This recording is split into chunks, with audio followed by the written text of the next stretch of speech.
in this figure, in left hand side it is shown.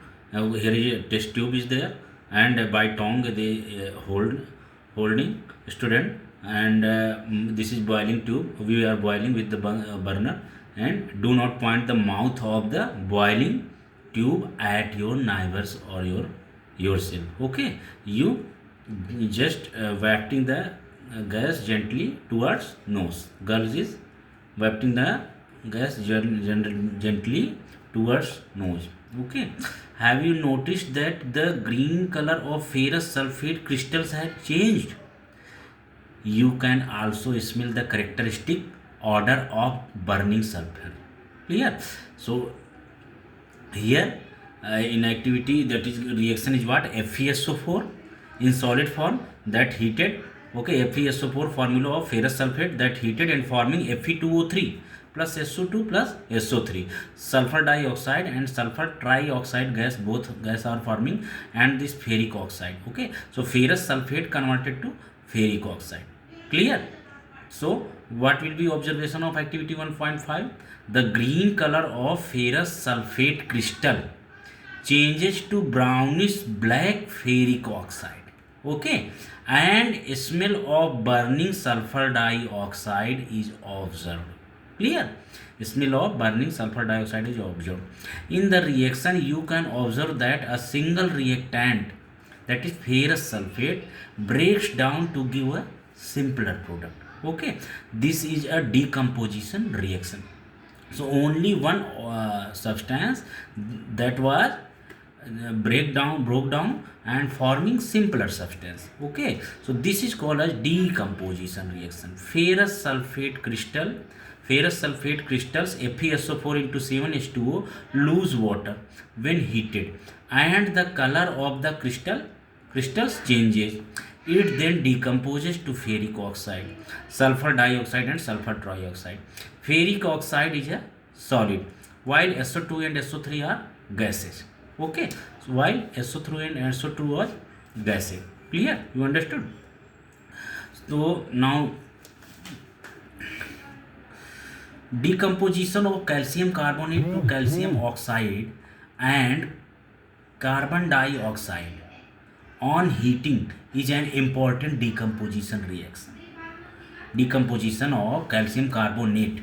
Okay, when we heat it, and then decomposition of calcium carbonate happens in carbon dioxide and calcium oxide. Okay, so this is also a decomposition reaction example that is used in various industries. Okay, calcium oxide, this is calcium oxide. Calcium oxide is called lime or quicklime. Clear? That is called a quicklime or lime shortcut. Okay, we can say lime or quicklime. Okay, it has many uses. One is of manufacturing of cement also. Okay, when the decomposition reaction is carried out by heating, it is called as thermal decomposition. Okay, so it called as thermal decomposition. So CaCO3 in solid form, that is called as limestone, when heated, so forming quicklime, CaO plus CO2. Another example of a thermal decomposition reaction is given in activity 1.6. So what is activity 1.6? I am just telling you. Take about 2 gram lead nitrate powder in a boiling tube. Hold the boiling tube with a pair of tongs. Okay, it is given, figure is given in figure 1.5 given in the left hand side. Here this is the tube. Okay, and boiling tube there. In this one, lead nitrate powder is there. Hold the boiling tube with a pair of tongs and heat over it. This is with the lamp we are heating it. Okay, what do you observe? Note down the changes if any changes is happening. Okay, so you will observe that the emission of brown fumes. Okay, you will observe the emission of brown fumes. These brown fumes are of nitrogen dioxide. Okay, these are of the nitrogen dioxide. The reaction takes place is PbNO3 whole twice. Okay, PbNO3 whole twice, that is what? Lead nitrate. that is in solid form. When we heat it, then the forming PbO, lead oxide, that is also in solid form, plus 4NO2, nitrogen dioxide, plus oxygen. Okay, that is also gas. Okay, so PbNO3 whole twice, that is in solid form, then PbO is in solid form, solid to solid plus gas to gas. Okay, so two gaseous products and one is in solid form. Okay, that we for getting. Let us perform some more decomposition reactions as given in activity 1.7 and activity 1.8. So these are given.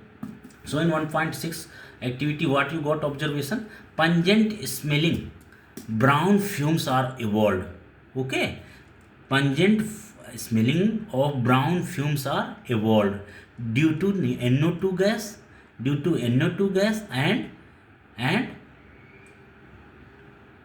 brownish residue of lead oxide, brownish residue of lead oxide, that is PbO is also left out. Clear? So you got this observation. Okay, let us perform activities 1.7 and activity 1.8. Clear? Activity 1.7 is here shown. Okay, here in right hand side their diagram is also given, and in left hand side there is activity written. So what is activities 1.7? Next I am just explaining.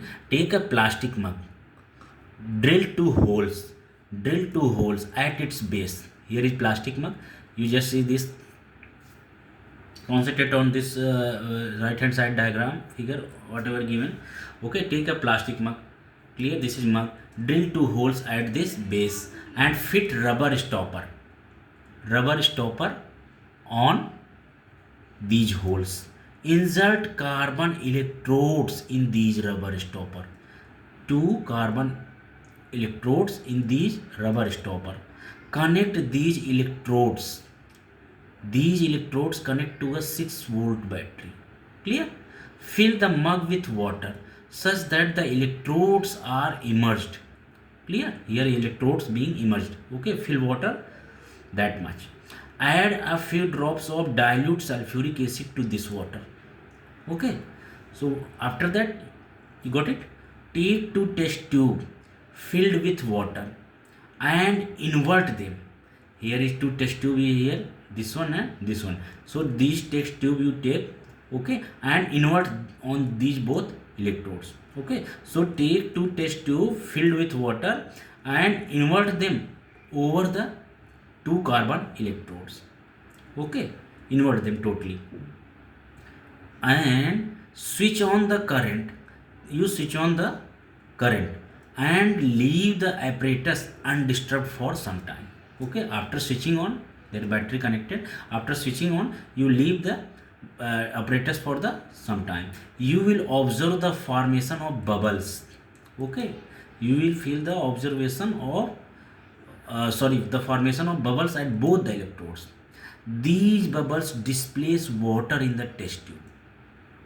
Clear? Is the volume of gas collected the same in both the test tube? Okay, by the figure you can see that this is not the same. So which one will be greater and which displacement will be less, that you have to find out. Okay, is the volume of gas collected in the same in both the test tube? Once the test tube are filled with the respective gases, remove them carefully. Okay, once the test tube are filled with the